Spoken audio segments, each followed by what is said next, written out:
Hey, Sofrito Lovers, this is Ben Ramos bringing you this week's mukbang from my palatial home here in the Northwest Bronx, the home of hip-hop and salsa. I am bringing you another Puerto Rican meal because I want to, that's why.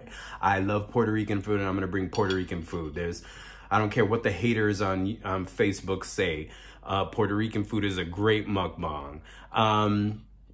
Some fried chuletas with some ketchup. Yes, I know some Boricuas are triggered because I put ketchup on fried chuletas. Get over it. And some arroz con gandule.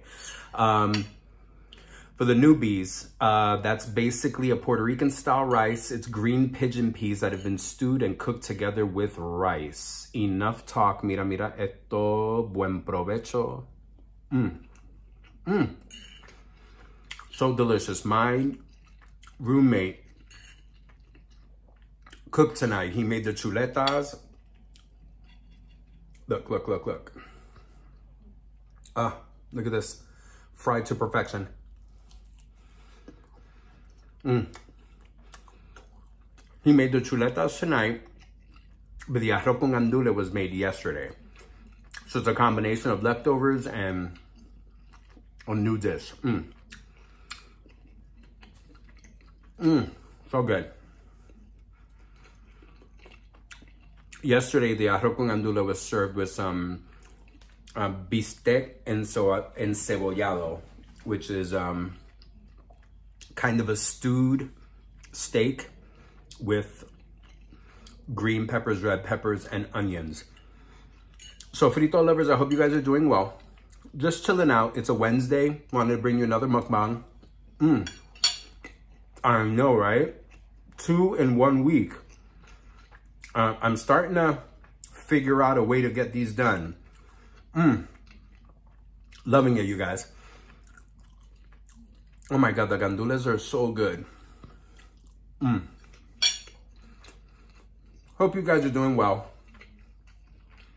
Had a great Wednesday at work. I've been meaning to tell you guys something. I know usually I talk a little bit about the Parque Chronicles, the park chronicles that take place outside of my window. Nothing's been happening in the park. It's been a quiet park for months now. You know, in the summer, we had so many amazing park stories, you know. The raccoons that were fighting and the old people that were fighting and the cops and the murder and all the stuff that happens in this wonderful park. Well, the park has been dead. But something kind of cool happened to me today during lunchtime. I haven't told you guys this, but near my school, there's this kind of orange, whitish cat that I call Heathcliff because he reminds me of Heathcliff the cartoon. He's like this stray cat that hangs around the school, and he's a big guy. I think he's a he. I don't know. I'm gendering the cat. I'm calling him a he. I have no idea what his gender expression is. What his gender identity is. I call him a he.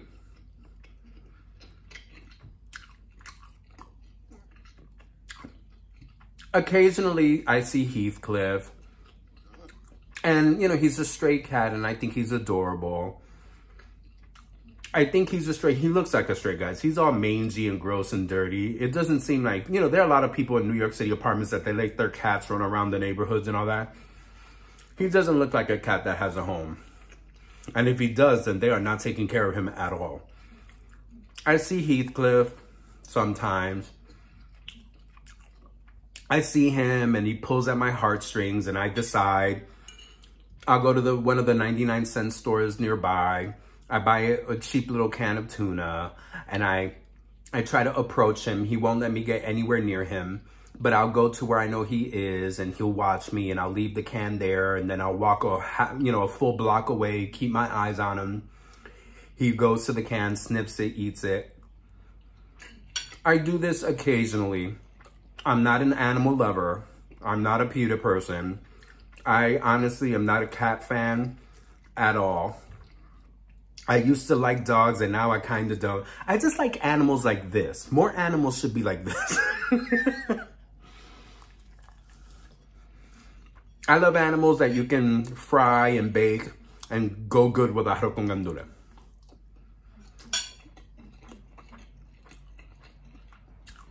Today, I saw Heathcliff. Haven't seen him in a long time. He's a gray, white, mangy, gross-looking cat.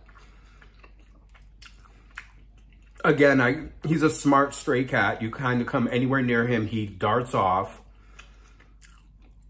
Haven't seen Heathcliff in a while. On my way back from buying lunch today, it's been rainy and gross. I saw him, especially near the part of my school where they're still doing the construction of the playground. So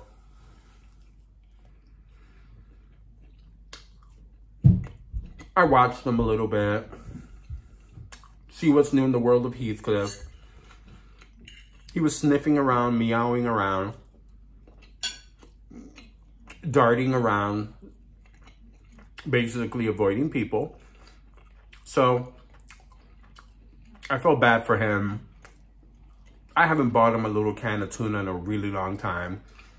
So I decided, let me double back. Instead of going into my building, I decided, let me double back. Let me go to a little cheap 99-cent store, buy one of those little cheapy little cans of Goya tuna that they have in the 99-cent store. I would never eat that, but I think it's good enough for a cat.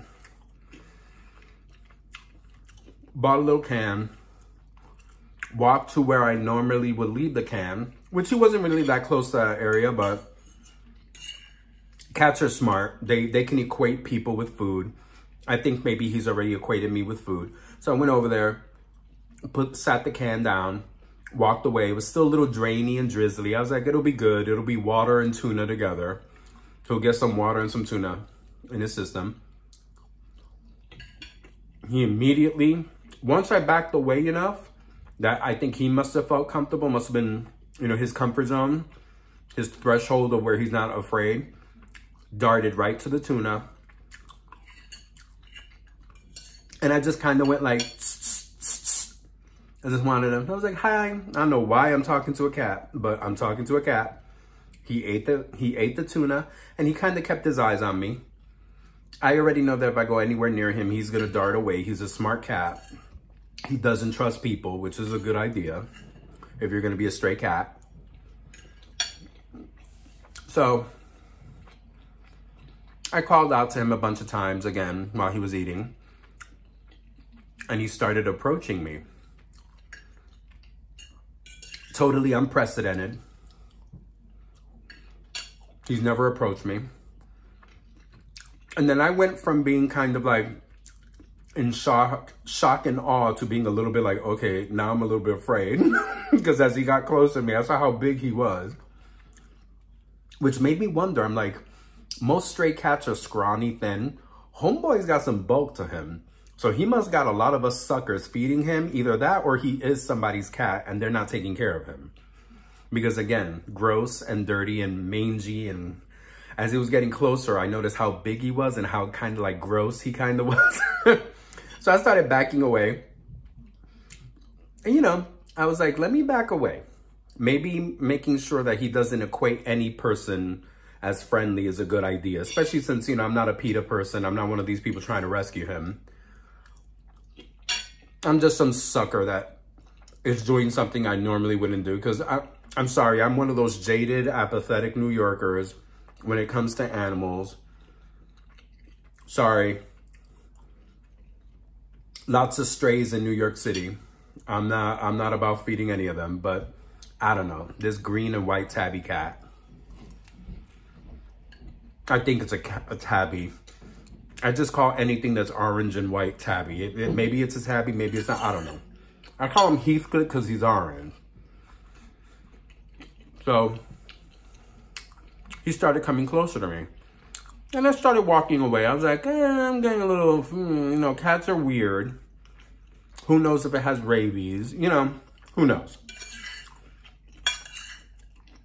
That cat followed me. Basically,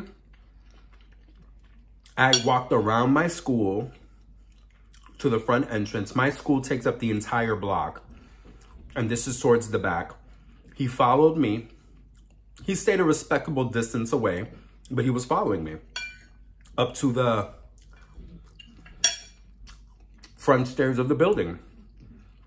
And I was like, Heathcliff, go. Like, you gotta go, you gotta go. He came up the stairs. A few of the stairs, not all. I was like, wait a minute. This is weird. What's up with this cat? Made no noise.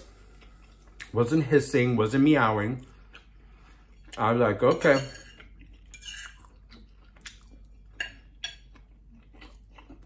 I walked up the stairs. He walked up a couple. I think all the city noises, the cars, the traffic, all of that from Grand Concourse maybe made him a little unsettled. And he jumped from the stairs into like the grassy area. That's in, you know, my building has stairs that lead from the building down to the street. And on the sides, there's like, you know, grassy areas. I think some of the city noises, the bus, the people, the hustle and bustle scared him. And he went back. He jumped into the grassy area and ran away and disappeared. But that's never happened before. Heathcliff has never been so daring. Never been so bold.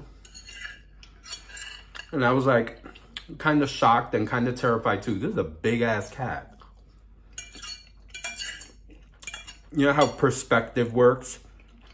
The farther away you are from something, the smaller it gets. The smaller it is, but as it gets closer to you, it increases in size. You get the actual perception of the size. I was like, ooh, Heathcliff is a big boy.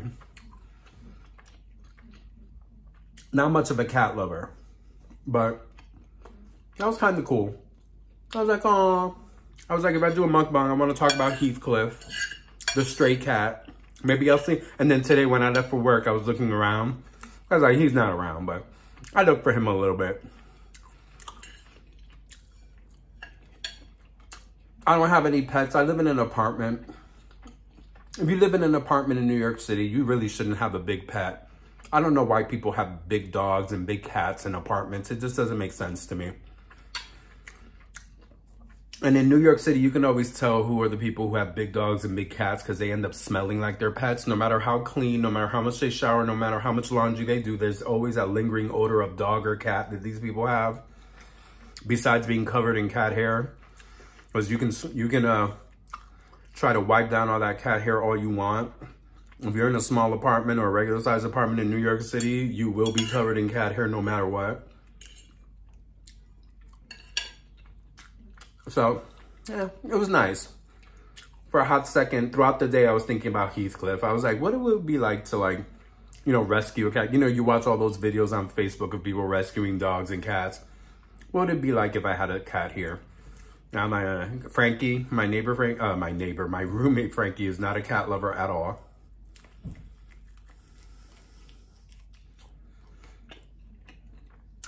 Again, for the 50th time in this video, neither am I. But, you know, I was thinking about it. Big old tabby cat named Heathcliff Ramos. So that was kind of cool. That was a cute little thing. And I was like, if I do a mukbang tonight, I want to talk about Heathcliff.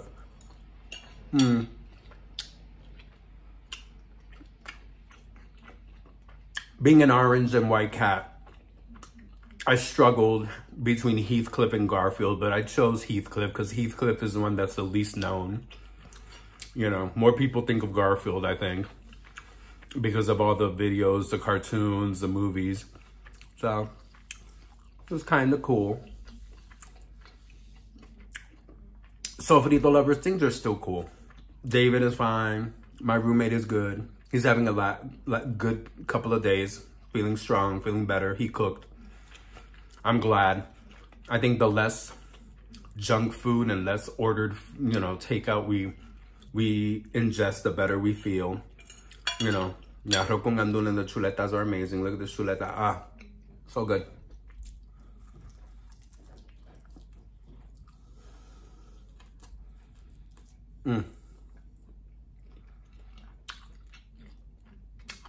Sofrito Lovers, thank you for hanging out with me. I'm going to finish the rest of this off camera.